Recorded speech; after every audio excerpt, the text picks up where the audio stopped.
Everything you've been told about feminine power? A carefully curated, palatable, and ultimately tamed version of the truth. Right from girlhood, we're sculpted to be agreeable, to prioritize tranquility, to exude a calm demeanor, as if that is the zenith of womanhood. As if shrinking ourselves is the ultimate virtue. But what if, whispered on the wind from ages past, the genuine heart of feminine strength lies not in that cultivated gentleness, but in an untamed, primal fire, a smoldering ember, not of destruction, but of creation, an ancient fire that pulses within our very blood, a rhythmic drumbeat echoing from long-forgotten temples deep within the earth, a fire once celebrated in Lemuria, a civilization steeped in ancient wisdom, where women danced freely with dragons under skies swirling with stardust, speaking the very language of the stars themselves, their voices resonating with the universe. Before time even possessed a name, before the constraints of societal expectations, the priestesses of Lemuria never sought permission to fully embody their feelings, to access their profound intuitive knowing, or to unleash their creative forces upon the world. They were the raw, untamed essence of life itself, not idly waiting for external validation or approval, because they inherently understood their own completeness. This profound wholeness emanated from deep within, a silent, yet powerful whisper echoing in the very marrow of their bones. Today, when a woman weeps without understanding the source of her sorrow, or feels a sudden pang of nostalgia for a life she's never lived, it's that forgotten memory stirring to the surface. A siren call from a history deliberately erased from the history books, yet stubbornly etched within the very fabric of her soul. It's the echo of Lemuria. In Lemuria, the daughters of the dragon embraced the beautiful chaos inherent in existence. They didn't fear it or seek to control it. They recognized it as an integral, vital component of creation itself. Where modern culture teaches women to meticulously suppress their natural cycles, their powerful emotions, and their innate instincts, the women of Lemuria reverently embraced them as sacred, potent portals to deeper understanding and wisdom. It wasn't a rigid religion filled with dogma and rules, but a living remembrance, a soul-deep knowing. Not a doctrine, but a sacred dance. A natural rhythm that awakens within when the wild, authentic self is no longer shamed or silenced, but deeply revered and honored. Somewhere, deep within the collective psyche, a fracturing occurred, a devastating separation between woman and her own mythic self. Patriarchal systems, fueled by fear and control, began to systematically praise submission and demonize anything that threatened their power, the serpent, the witch, the wild oracle. Generations upon generations forgot not only the ancient stories, but also the potent sensations, the deeply visceral feeling of being inherently holy, without any need for external validation or a relentless pursuit of unattainable perfection. And in this deliberate act of forgetting, the ancestral lineage fell into a slumber, but it never truly died. Perhaps you've felt it already, during the potent energy of a full moon, or in a moment of profound silence under a vast, star-strewn sky. A subtle tug in your belly, a fleeting dream filled with symbols you can't quite decipher, a burning fire behind your eyes that defies all logical explanation. That's not mere imagination, that's memory resurfacing. And that glimmer of memory is the essential first step toward remembering not just who you are now, but who your soul was before the world relentlessly attempted to shrink you, to confine you, to silence you. The truth is, you were never meant to simply fit in. You were meant to reign. And that reign isn't about exerting power over others, but about claiming sovereignty over your own energy, your own inherent magic, and your own unique destiny. The dragon priestess resides within you, not lost, but simply waiting patiently, waiting for you to listen, waiting for the illusion to shatter, so the real, transformative journey can finally begin. She didn't forget by choice. She was systematically programmed to forget. Over centuries, a carefully orchestrated, silent architecture was constructed around her mind, meticulously designed to instill a deep-seated fear of her own immense power. Myths were deliberately rewritten, sacred symbols reversed, and ancient, powerful archetypes were demonized and distorted beyond recognition. The dragon became a terrifying monster, the serpent a symbol of sin, the priestess a dangerous heretic. Religions and institutions, often working in lockstep, conspired not only to erase the ancient lineage, but also to actively replace it with carefully constructed narratives of control. They systematically turned oracles into outcasts, blood into shame, and natural, vibrant sexuality into a source of guilt and sin. They replaced inner knowing with blind obedience, intuitive wisdom with rigid doctrine, and sacred sovereignty with crippling guilt. It wasn't random. It was systematic and calculated. And the deeper the programming, the more challenging it became to hear the soft, yet persistent voice of her own soul. Think about it. Why is it often easier to believe in punishment than in your own inherent power? Why do so many women still whisper when discussing their energy, their visions, or their sacred rituals? That paralyzing fear didn't originate with them. It was inherited, passed down through generations, a heavy burden carried through time, a fear of being burned at the stake, banished from society, or branded as an outsider, simply for remembering what they once knew in the ancient lands of Lemuria. The original trauma may be ancient, but its chilling echo still vibrates through us today. And yet, the pervasive programming doesn't just reside in dusty books or outdated beliefs.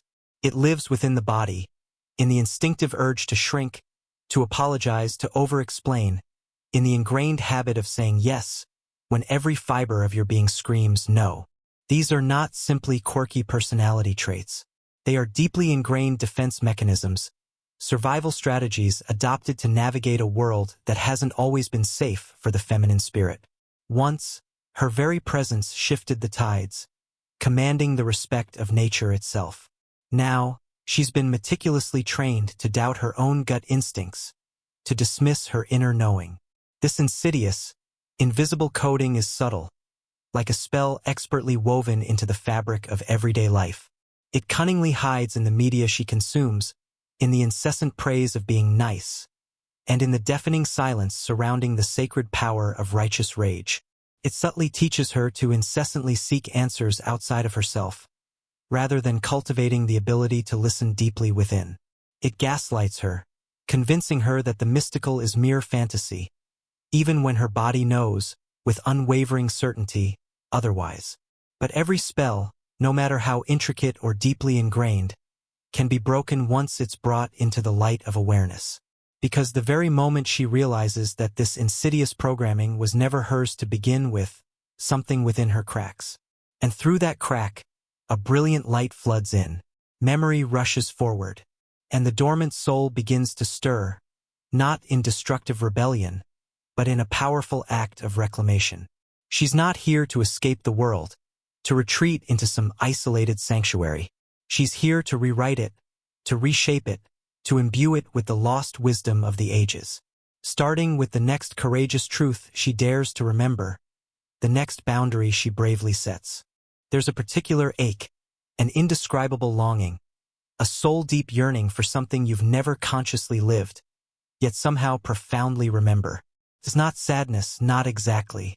It's a visceral ache, a deep soul yearning, like desperately missing a language you once spoke fluently in another lifetime, the native tongue of your very being.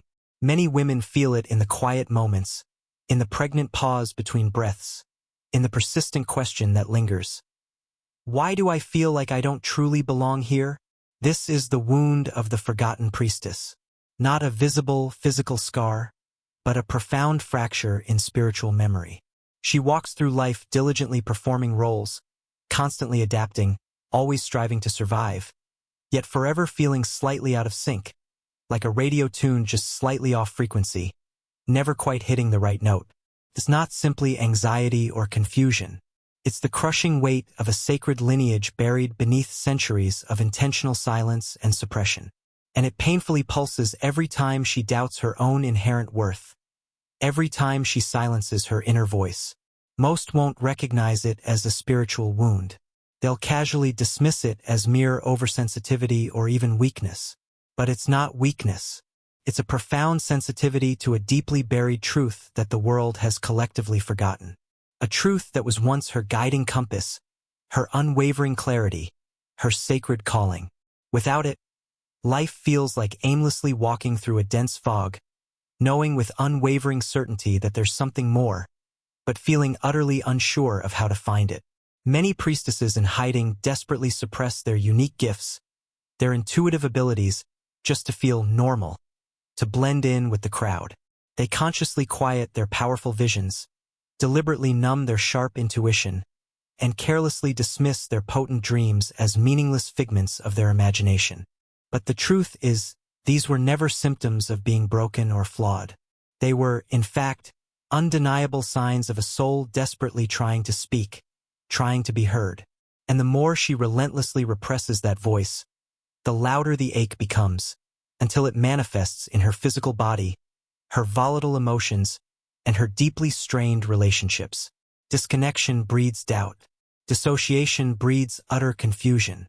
And relentless repression breeds a life that feels unbearably small, a gilded cage for the soul. This is precisely why so many women feel inexplicably stuck, trapped in a life that feels suffocatingly unfulfilling, even when everything appears perfectly fine on the surface.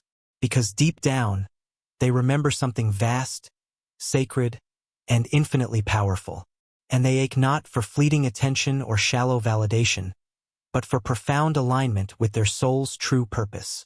And sometimes that persistent ache is, in itself, a sacred gift, because it refuses to fade until she finally answers its persistent call. It becomes the guiding thread that leads her back home to herself. A map meticulously crafted from whispers, chills, tears, and sacred rage. And if she bravely follows it, it will inevitably lead her to a doorway, a pivotal moment, a sacred calling, the very place where the dormant dragon begins to stir once more. It often begins quietly, not with earth-shattering thunder, but with a subtle tingle, a sudden wave of goosebumps washing over her during an ordinary conversation, a vivid dream that feels undeniably more real than waking life, a synchronicity that feels too perfectly aligned to be dismissed as mere coincidence. These are not random occurrences. They are whispers from the ancient lineage, signals from the inner dragon, patiently waiting, beginning to stir beneath the surface. The body always knows first. Long before the conscious mind can fully comprehend, the body instinctively reacts. A sudden heat in the womb, a gentle flutter in the chest, a profound knowing that resonates deep within the bones. That's how the lost codes of Lemuria reawaken, through sensation, through the visceral language of the body. The modern world relentlessly teaches disconnection from the self, but the body, thankfully, never truly forgets. And when it remembers, it doesn't politely ask for permission. Many feel the call through a renewed connection with nature. They begin craving the solace of the ocean, the gentle glow of the moonlight, the grounding sensation of soil beneath their bare feet. Lemuria was a civilization that existed in profound harmony with the Earth's natural frequency, intimately connected to the rhythms of the planet. And when her daughters awaken, they instinctively gravitate back to those life-affirming vibrations. A simple walk through the forest becomes a deeply sacred experience. The wind carries potent messages on its breath. The stars transform into wise and patient teachers. For others, the call manifests through unexpected breakdowns. When old lives, outdated identities, or limiting beliefs no longer fit, they begin to crumble. They feel lost and disoriented.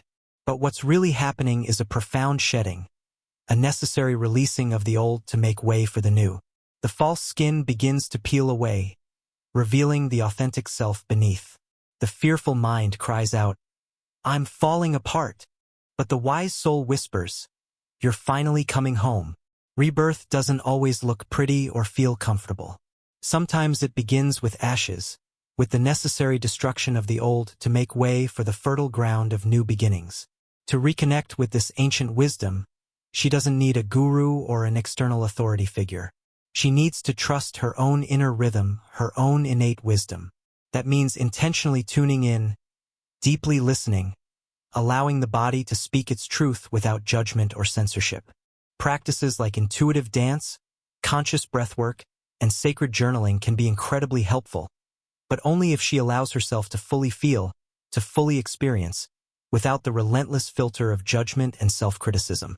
This isn't about perfectly performing spirituality. It's about authentically embodying it, allowing it to permeate every aspect of her being. Because the true call doesn't originate from external sources. It rises from within, from the depths of the womb, the rhythm of the breath, the pulsing of the life force. It whispers, "You are infinitely more than what they told you. You are capable of far more than you can currently imagine." And once she truly hears it, she cannot, and will not, ever be able to unhear it. The fire is lit, and something ancient, something powerful, begins to awaken, hungering to reclaim its own sacred name, its own rightful place in the world. For far too long, the dragon has been unjustly painted as the enemy, a fearsome beast to be slain, a symbol of danger and destruction. But what if that was never the truth? What if the dragon was, in reality, the fierce guardian of something sacred, something vital to the well-being of humanity? In many ancient traditions, dragons weren't depicted as malevolent monsters. They were revered as wise wisdom keepers, powerful protectors of the sacred threshold between worlds, guarding the mysteries and guiding souls along their paths. And in Lemuria, the dragon was not feared, but deeply revered as a source of immense power and profound wisdom. The dragon isn't separate from her, lurking somewhere outside. It is her, the truest essence of her being. Not her ego, not her wounds, but her raw, sovereign soul in its most untamed and authentic form. It breathes fire not to wantonly destroy, but to burn away illusion, to fiercely clear away anything that no longer serves her highest purpose, to illuminate the path forward. That's why, when she begins to awaken to her true potential, things often begin to fall apart in her life. Relationships, jobs, limiting beliefs. It's not a punishment. It's a profound purification, a necessary clearing of the decks to make way for the authentic self to emerge. In this illuminating light, the dragon becomes a mirror, reflecting back to her not who she's supposed to be according to societal expectations, but who she has always been beneath the layers of programming and conditioning. Fierce, luminous, wild, and not wild as in out of control, but wild as in gloriously free, sovereign, not waiting to be chosen or rescued, but actively choosing herself, not blindly following outdated rules, but courageously listening to her own deeply resonant inner law. Many women fear this potent aspect of themselves because they've been relentlessly taught to equate sovereignty with selfishness or power with danger. But true power is inherently sacred. It uplifts rather than dominates, it serves rather than controls. It says no with love and unwavering conviction. It fiercely protects what is truly holy. And the dragon, as a powerful archetype, reminds her that she was never here to shrink, to diminish her light. She was here to shine, to illuminate the world with her unique gifts. Visualize it. Wings unfurled, eyes blazing with inner fire, heart wide open, radiating unconditional love. That's not mere fantasy. That's soul memory. The dragon is the unwavering force within that proclaims, "I know who I am, and I will no longer apologize for it." Every time she speaks her truth with courage, sets a clear boundary with love, and follows her intuition with unwavering trust, the dragon within grows stronger, more vibrant, and the world around her begins to remember, too. Because when one woman fearlessly reclaims her inner dragon, she ignites a path for countless others, not by preaching or teaching, but simply by being, by fearlessly breathing fire into her own life, by daring to live as if her soul truly mattered most. And in doing so, she becomes more than just a woman. She becomes a living, breathing temple of Lemurian remembrance, a potent beacon of light in a world desperately in need of healing. Long before knowledge was meticulously written in books, it was sung through the body, whispered through the elements, and etched into the very fabric of vibration.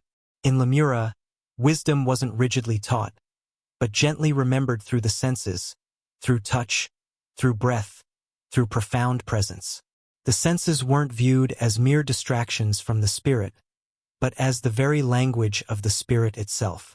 The body wasn't perceived as a restrictive cage, but as a sacred temple, and every sensation was considered a form of prayer, a direct line to the divine. The priestesses of that ancient time didn't just passively hear words.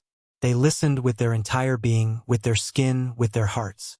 They intuitively read energy like flowing currents in water. Intuition wasn't considered a rare gift reserved for a select few. It was a highly valued skill meticulously cultivated like a sacred art form. They diligently practiced listening to the profound wisdom of silence, feeling beyond the limitations of logic, and moving in effortless harmony with the unseen forces of the universe. Today, we often dismiss this heightened sensitivity as being overly sensitive. Back then, it was revered as being fully awake. Their rituals weren't necessarily complex or elaborate, but they were incredibly potent and deeply transformative. They practiced singing in specific tones that consciously shifted energy fields, speaking light languages that bypassed the rational mind and spoke directly to the soul.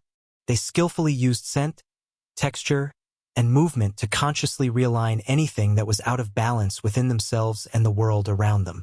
Imagine intentionally lighting a candle not just for ambience, but to consciously invite a specific frequency, a specific energy into the space. This was simply daily life for the Lemurian priestess, an integral part of their everyday existence. The womb was viewed as a sacred gateway, not just for physical birth, but for receiving profound guidance and intuitive insight. The eyes were used not just for ordinary seeing, but for scrying, for perceiving what lies beneath the surface appearances. The voice was more than mere communication. It was vibration made manifest, a powerful tool for creation and healing. That's why so many women feel inexplicably called to sing, to hum, to chant, even without possessing any formal musical training. These are ancient codes stirring to life, patiently waiting to be remembered, to be expressed. And the earth was regarded as her sacred partner, not as a mere resource to be exploited. She placed her hands reverently on stones and received profound visions. She laid her body upon the soil and felt her heart recalibrate, aligning itself with the rhythms of the earth. She knew when the tide would turn, not because of a man-made calendar, but because her very blood remembered the ancient connection. Reconnection with this ancient wisdom isn't about frantically adding more to your already overflowing plate. It's about intentionally listening deeper to what's already there, patiently waiting to be heard, to be acknowledged. This forgotten wisdom still lives within you, not gathering dust in libraries, but actively pulsing in your very bones. It rises to the surface when you intentionally turn off the external noise, when you consciously breathe with intention, when you touch life with reverence and gratitude. In those sacred moments, the veil between worlds thins, and the long-dormant memories return, not as mere fantasy, but as undeniable ancient truth echoing in the present moment. The body doesn't lie. Long before the conscious mind catches up, the body speaks its truth through subtle tingles, uncomfortable tightness, unexplained fatigue, or sudden bursts of energy. And in the journey of the dragon priestess, these aren't random symptoms to be ignored. They're sacred signals, potent messages from the soul.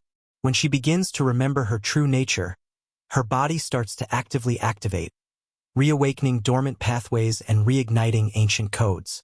And sometimes that activation feels like discomfort, like a temporary disruption, because something deep within is stirring, shaking off the dust of ages. A sudden wave of nausea after a particular conversation, a pulsing sensation in the womb during a full moon, vivid dreams that leave her breathless in the morning. These are not medical anomalies to be dismissed or suppressed with medication. They are energetic messages, coded transmissions from the depths of her being. The body is not broken or malfunctioning.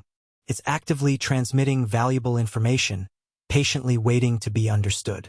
And when she learns to skillfully interpret these messages, she becomes fluent in the powerful language of her soul. So many women have been tragically taught to silence these vital signs with pills, dismissive labels, and endless apologies. But in Lemurian wisdom, every sensation was considered sacred, worthy of attention and reverence. Pain meant something was out of alignment, signaling a need for conscious adjustment. Pleasure pointed to a clear path of expansion, guiding her toward greater wholeness and fulfillment. Intuition wasn't viewed as separate from the body, residing solely in the mind. It was the body's innate wisdom made real, a tangible force to be trusted and honored. The body doesn't just passively carry memory. It is memory, the living embodiment of ancestral wisdom, When the dragon lineage reawakens within, the body transforms into a sacred vessel of remembrance, a conduit for potent transformation. Tremors, chills, spontaneous weeping, sudden bursts of clarity, all are integral parts of the energetic detox, the necessary release of accumulated stagnation. Old trauma stored deep within the cells begins to surface, ready to be released and integrated. Forgotten codes begin to surface, eager to be activated. It's not always easy, but it's always incredibly precise, perfectly tailored to her unique needs. Her body inherently knows the way, even when her mind resists, clinging to the familiar patterns of the past. To truly honor this sacred process, she must cultivate curiosity instead of succumbing to fear. She can intentionally journal about her symptoms, consciously speak to her body like a trusted ally, place her hands on the areas that ache and gently ask, "What do you need? What are you trying to tell me?" Practices like somatic breathwork, yin yoga, and womb massage aren't just acts of superficial self-care. They're sacred rituals of deep listening, of actively remembering that the divine doesn't reside solely above, in some distant, unattainable realm. It lives intimately within, in the very core of her being.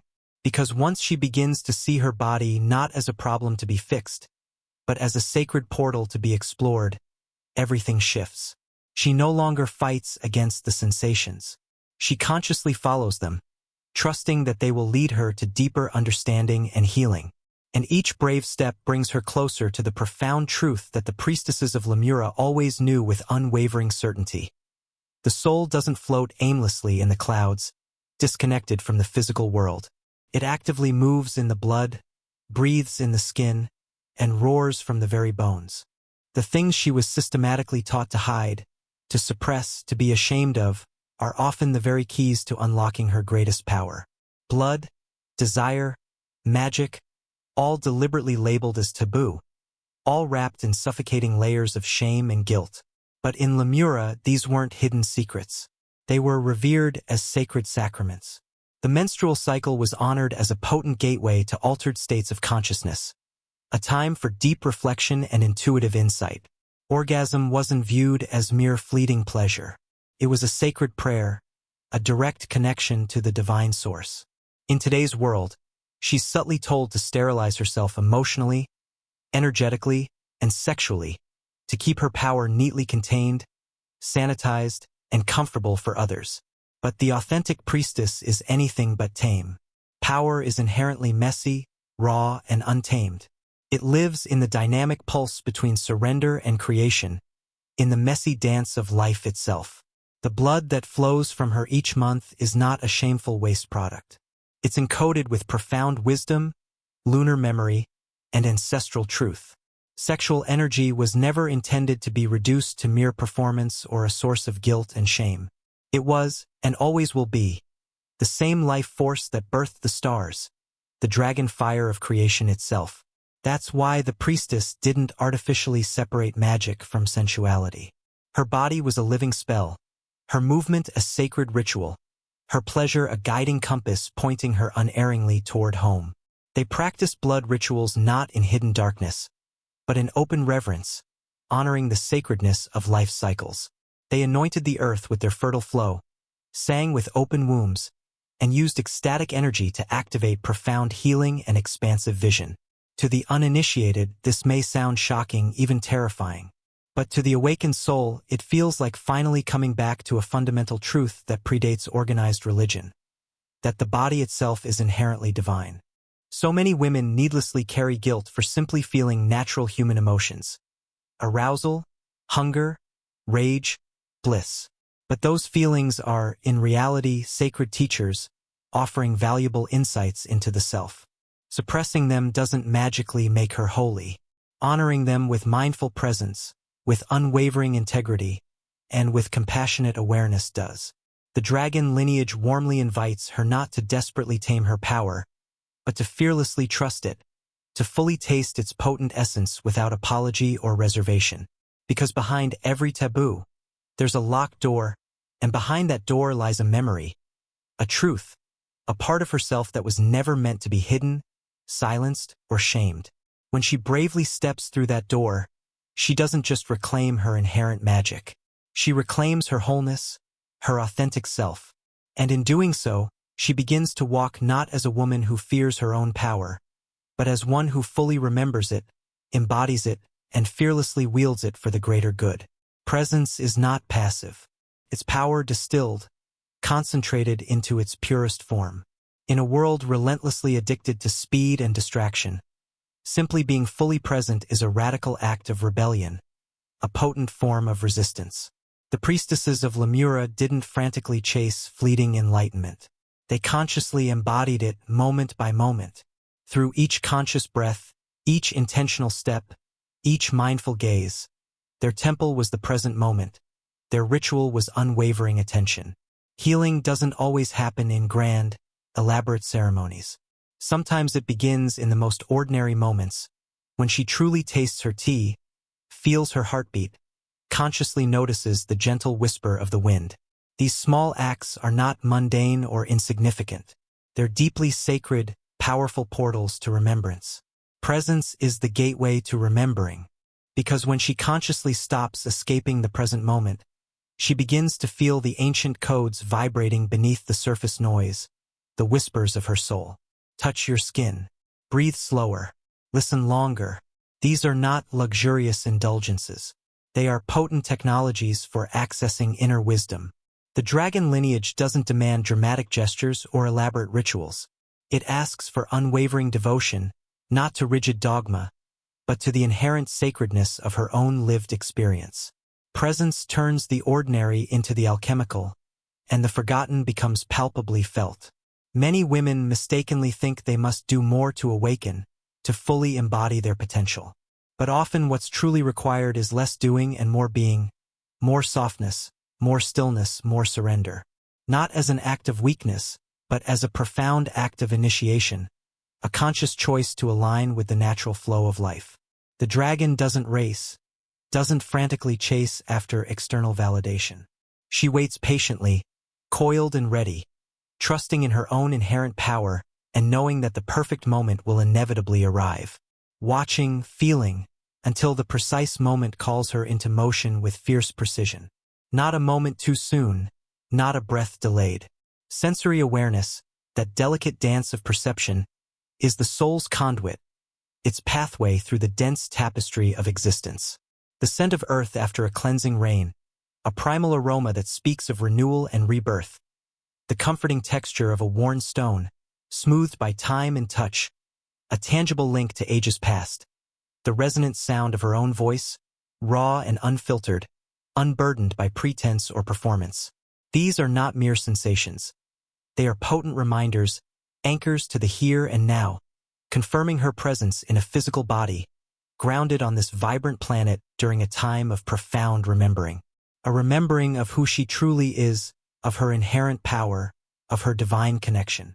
And this unwavering presence, this fully embodied awareness, is her altar, the sacred space within which she communes with the divine. Because the path home, the journey back to self, is not a linear progression, a straight shot to enlightenment. It's a spiral, an ever-expanding gyre that winds inward, deeper and deeper into the core of her being. With each revolution, each circuit of the spiral, she arrives at a new level of understanding, a more profound connection to her authentic self. This isn't achieved by escaping the world, by seeking solace in some ethereal realm, but by fully entering it, by embracing its joys and sorrows, its beauty and its challenges. With eyes wide open, receptive to the symphony of life unfolding around her. With breath as prayer, each inhale a gratitude, each exhale a release. With feet kissing the soil of a forgotten temple, feeling the ancient energy pulsing beneath her soles, taking one sacred step at a time, consciously and deliberately. Sovereignty isn't just an abstract concept, a political buzzword. It's a tangible frequency, a vibrational state of being. It's the precise moment she stops leaking her precious energy into endeavors that no longer resonate with her soul, into relationships that drain her spirit, into beliefs that constrict her growth. The priestesses of Lemuria, those wise and powerful women of old, didn't ask for permission to exist, to take up space, to wield their innate gifts. They claimed it, unapologetically, with a silent power that radiated from within. Not through dominance, not through coercion, but through sheer presence, through the unwavering conviction of their own worth. Their yes was sacred, a wholehearted offering born of deep discernment. Their no was final, a protective boundary drawn with unwavering resolve. Modern women, however, have been conditioned to believe that being good means being readily available, endlessly agreeable, and perpetually self-sacrificing. But the dragon lineage, the ancient wisdom encoded within her very DNA, knows otherwise. True goodness isn't blind obedience, a surrender of one's own truth. It's alignment, a harmonious resonance between the soul's deepest desires and the choices she makes in the world. Saying yes when the soul screams no is an act of self-abandonment, a betrayal of her own inner compass, not an act of kindness or compassion. And every time she betrays her own truth, every time she silences her inner voice, a little bit of her magic dims, a spark of her divine fire flickers and fades.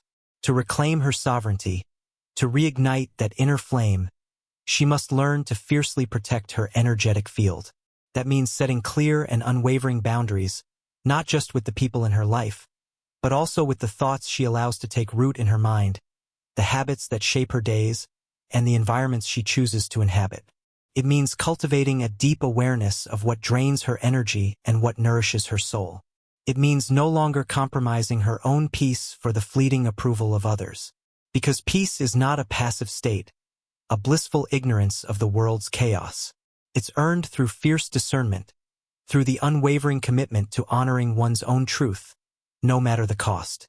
Energetic hygiene becomes a daily ritual, a sacred practice. Cleansing after social interactions, washing away the residue of others' emotions and expectations.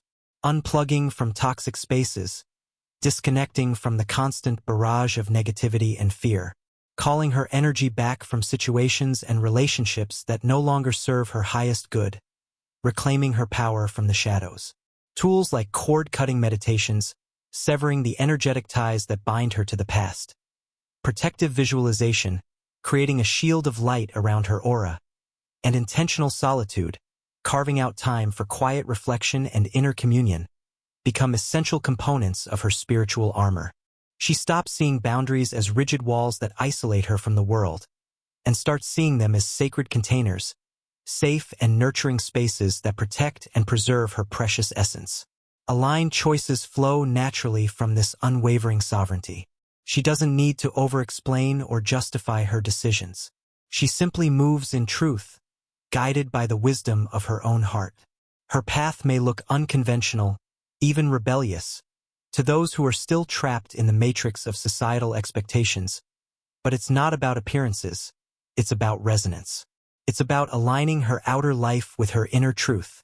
When she lives from her core, from that place of deep authenticity, the world around her reconfigures in response, mirroring back her own inner alignment. Because the priestess doesn't follow the crowd, she doesn't blindly adhere to the dictates of society. She follows the call of her own soul, the whisper of her own intuition. She honors her own rhythm, her own cycles, her own unique way of being. She chooses with intention, consciously and deliberately aligning her actions with her values. She protects her energy like a sacred flame, guarding it from those who would seek to dim its light. And in doing so, she becomes what she always was, what she was born to be. Not a servant of fear, not a puppet of manipulation, but a steward of sacred power, a vessel of divine light. There comes a moment in the journey, a pivotal point of convergence, where everything aligns, where the pieces of the puzzle finally fall into place.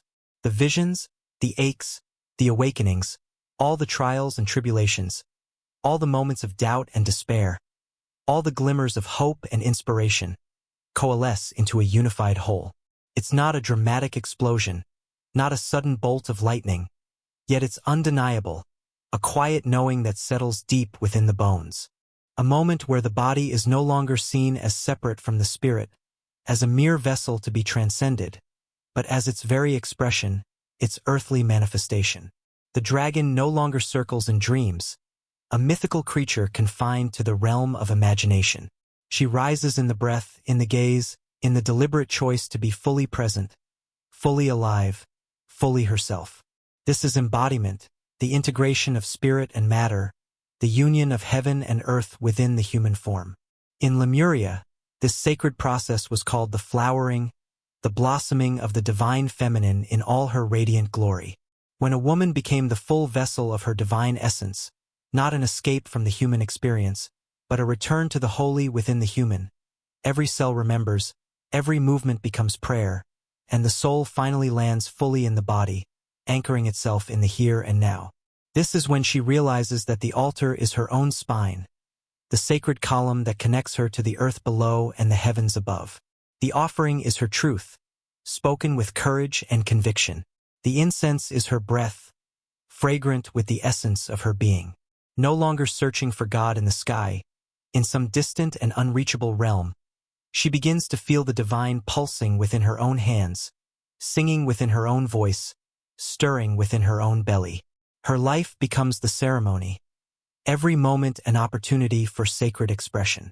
Her presence becomes the invocation, a living prayer that calls forth the divine into the world. The dragon, once a symbol of something distant and mythic, is now fused into her very identity, not just as an archetype to be studied and admired, but as her own sovereign, sensual, spiritual self, fully alive and fully awake. She no longer needs to prove her worth, to push herself beyond her limits, to perform for the approval of others. She simply is radiant, rooted, remembered. This union doesn't come with fireworks, with grand pronouncements or sudden transformations. It comes with clarity, with a quiet and unwavering knowing. Decisions become easier, guided by the unwavering compass of her intuition. Relationships become mirrors, reflecting back her own inner landscape. Her body becomes a compass, guiding her on her path with its subtle sensations and intuitive wisdom. She no longer needs external signs or validation, because she is the sign, she is the embodiment of her own truth. The awakened priestess doesn't chase purpose, doesn't frantically search for meaning in the external world. She embodies purpose.